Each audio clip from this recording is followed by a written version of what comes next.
എടേ ഞാനേ എനിക്ക് ഇന്ന് കല്യാണത്തിന് ഓളേണ്. നീ എത്തിച്ചും സമാനപ്പെട്. നീ സമാനപ്പെട്ടൊന്ന് ആലോചിച്ച് നോക്കാണ് ആദ്യം എങ്ങനെയാണ് ഇങ്ങോട്ട് കയറിയെന്ന്. അതുപോലെ ഒന്ന് ഇറങ്ങി പോവാൻ നോക്കിയാണ്. വേണ്ട വേണ്ട, അവിടെ ഇരുന്നു. ഉള്ള പിടുത്തവും പോയി. നേരത്താന്തോ പുല്ലിനെ വലിച്ച് കയറ്റാൻ തോന്നിയത്. എടാ നീ എടാ എത്തിയേച്ച് പോടാ. നാട്ടുകാർ കണ്ട തെറ്റിദ്ധരിക്കോടെ. ബാക്കിയുള്ളവനെ പറയിപ്പിക്കാൻ വന്നിരിക്കുന്നു.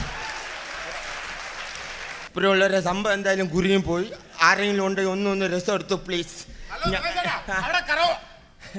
ഇത് നല്ല കളിയാണല്ലോ. ഞാൻ കൂടെ കയറട്ടെ. ഇവിടെ ഒരുത്തൻ കയറിയതിൻ്റെ നീറ്റല് തീർന്നില്ല.